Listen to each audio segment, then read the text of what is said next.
Hello friends, my name is Mrs. Moore, and today we're reading Horton Hears a Who by Dr. Seuss. On the 15th of May, in the jungle of Newell, in the heat of the day, in the cool of the pool, he was splashing, enjoying the jungle's great joys, when Horton the elephant heard a small noise. So Horton stopped splashing. He looked towards the sound. "That's funny," thought Horton. "There's no one around." Then he heard it again. Just a very faint yelp, as if some tiny person were calling for help. "I'll help you," said Horton. "But who are you? Where?" He looked and he looked. He could see nothing there but a small speck of dust blowing past through the air. "Oh, I say," murmured Horton, "I've never heard tell of a small speck of dust that is able to yell. So you know what I think? Why, I think that there must be someone on top of that small speck of dust, some sort of a creature of very small size, too small to be seen by an elephant's eyes. Some poor little person who's shaking with fear that he'll blow in the pool. He has no way to steer.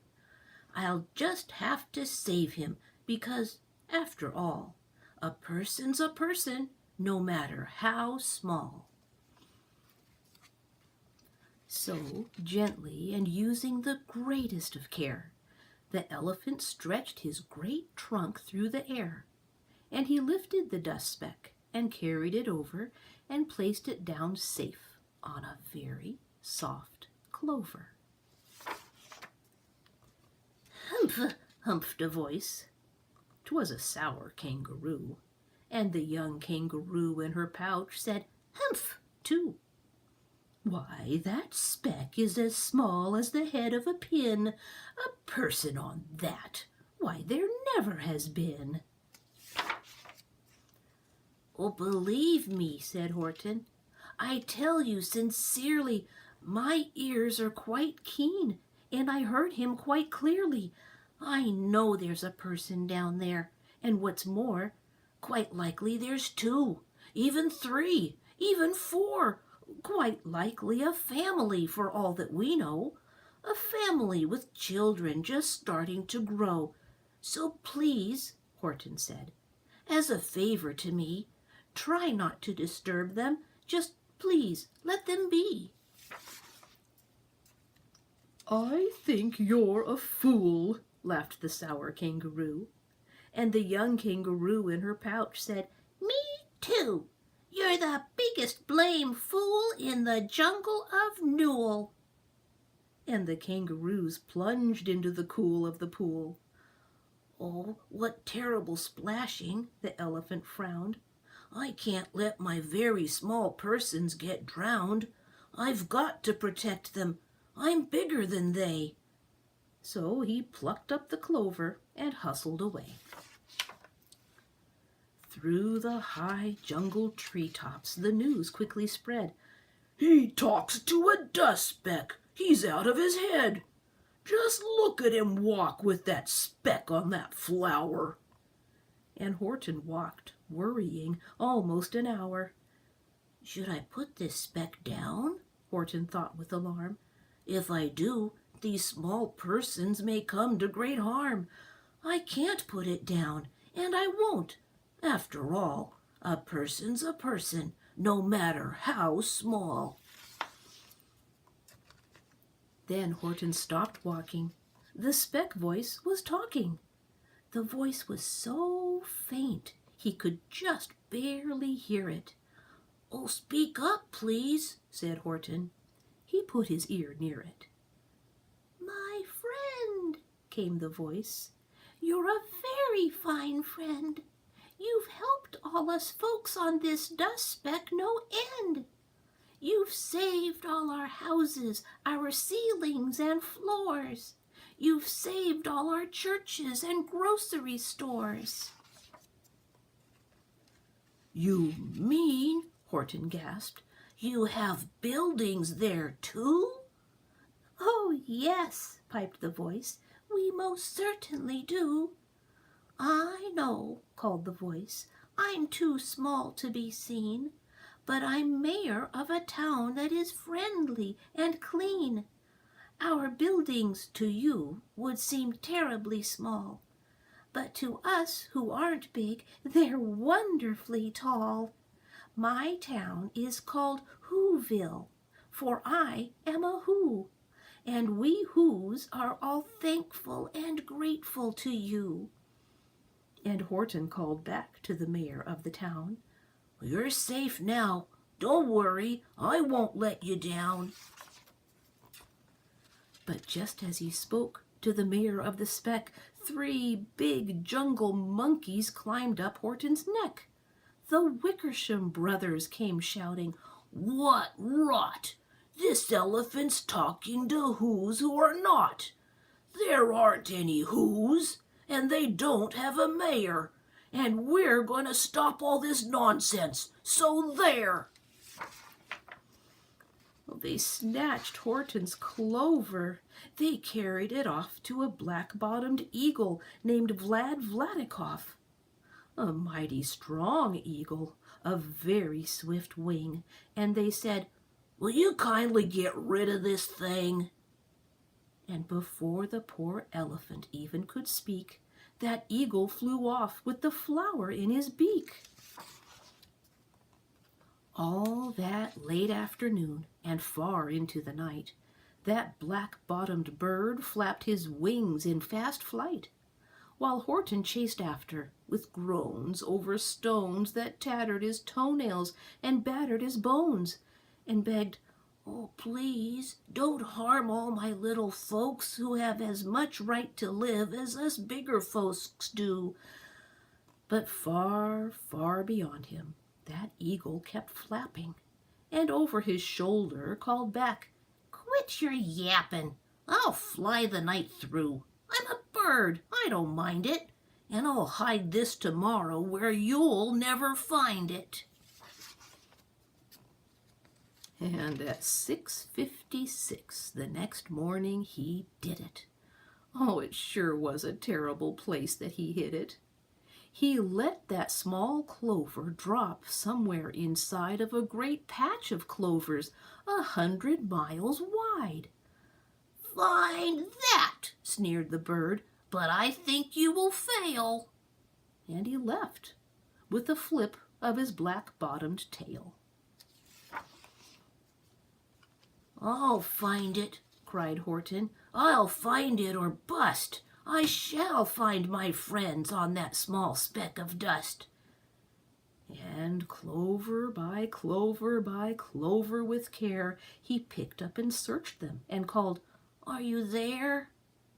But clover by clover by clover he found that the one that he sought for was just not around. And by noon, poor old Horton, more dead than alive, had picked, searched, and piled up 9,005. Then on through the afternoon, hour after hour, till he found them at last on the 3,000,000th flower. My friends, cried the elephant, tell me, do tell, are you safe? Are you sound? Are you whole? Are you well? And from down on the speck came the voice of the mayor. We've really had terrible trouble, much more than our share. When that black-bottomed birdie let go and we dropped, we landed so hard that our clocks have all stopped. Our teapots are broken, our rocking chairs smashed, and our bicycle tires all blew up when we crashed. So, Horton, please, pleaded that voice of the mayor's, will you stick by us Whos while we're making repairs? Of course, Horton answered. Of course I will stick. I'll stick by you small folks through thin and through thick.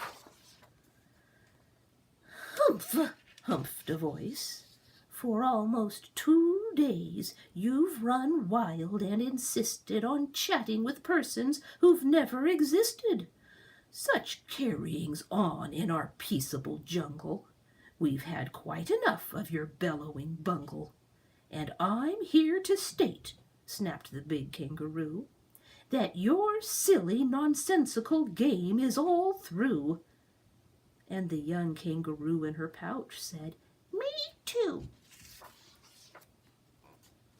With the help of the Wickersham brothers and dozens of Wickersham uncles and Wickersham cousins and Wickersham in-laws whose help I've engaged, you're going to be roped and you're going to be caged. And as for your dust speck, ha! That we shall boil in a hot steaming kettle of bezelnut oil. "Boil it?" gasped Horton. "Oh, that you can't do. It's all full of persons. They'll prove it to you." "Mr. Mayor," Horton called. "Mr. Mayor, you've got to prove now that you really are there. So call a big meeting, get everyone out, make every who holler, make every who shout, make every who scream. If you don't, every who is going to end up in a bezelnut stew." And down on the dust speck, the scared little mayor quick called a big meeting in Whoville town square. And his people cried loudly. They cried out in fear, "We are here! We are here! We are here! We are here!" The elephant smiled. "That was as clear as a bell. You kangaroos surely heard that very well." "All I heard," snapped the big kangaroo, "was the breeze and the faint sound of wind through the far distant trees. I heard no small voices, and you didn't either." And the young kangaroo in her pouch said, "Me neither." "Grab him," they shouted, "and cage the big dope. Lasso his stomach with 10 miles of rope. Tie the knots tight so he'll never shake loose. Then dunk that dumb speck in the bezelnut juice." Oh, Horton fought back with great vigor and vim, but the Wickersham gang was too many for him. They beat him, they mauled him, they started to haul him into his cage. But he managed to call to the mayor, "Don't give up. I believe in you all. A person's a person, no matter how small. And if you very small persons will not have to die if you make yourselves heard, so come on now and try." The mayor grabbed a tom-tom. He started to smack it, and all over Whoville they whooped up a racket. They rattled tin kettles, they beat on brass pans, on garbage pail tops and old cranberry cans. They blew on bazookas and blasted great toots on clarinets, oompas and boompas and flutes. Great gusts of loud racket rang high through the air. They rattled and shook the whole sky, and the mayor called up through the howling mad hullabaloo, "Hey, Horton, how's this? Is our sound coming through?" And Horton called back, "I can hear you just fine, but the kangaroo's ears aren't as strong quite as mine. They don't hear a thing. Are you sure all your boys are doing their best? Are they all making noise? Are you sure every who down in Whoville is working? Quick, look through your town. Is there anyone shirking?" Through the town rushed the mayor, from the east to the west, but everyone seemed to be doing his best. Everyone seemed to be yapping or yipping. Everyone seemed to be beeping or bipping. But it wasn't enough, all this ruckus and roar. He had to find someone to help him make more. He raced through each building. He searched floor to floor. And just as he felt he was getting nowhere and almost about to give up in despair, he suddenly burst through a door, and that mayor discovered one shirker, quite hidden away in the Fairfax apartments, apartment 12J, a very small shirker named Jojo was standing, just standing, and bouncing a yo-yo, not making a sound, not a yip, not a chirp. And the mayor rushed inside, and he grabbed the young twerp. And he climbed with the lad up the Eiffelberg Tower. "This," cried the mayor, "is your town's darkest hour. The time for all who have blood that is red to come to the aid of their country," he said. "We've got to make noises in greater amounts. So open your mouth, lad, for every voice counts." Thus he spoke as he climbed. When they got to the top, the lad cleared his throat, and he shouted out, "Yop!" And that yop, that one small extra yop, put it over. Finally, at last, from that speck on that clover, their voices were heard. They rang out clear and clean, and the elephant smiled. "Do you see what I mean? They've proved they are persons, no matter how small. And their whole world was saved by the smallest of all." "Oh, how true! Yes, how true!" said the big kangaroo. "And from now on, you know what I'm planning to do? From now on, I'm going to protect them with you." And the young kangaroo in her pouch said, "Me too." From sun in the summer, from rain when it's fallish, I'm going to protect them, no matter how smallish. Thank you for listening.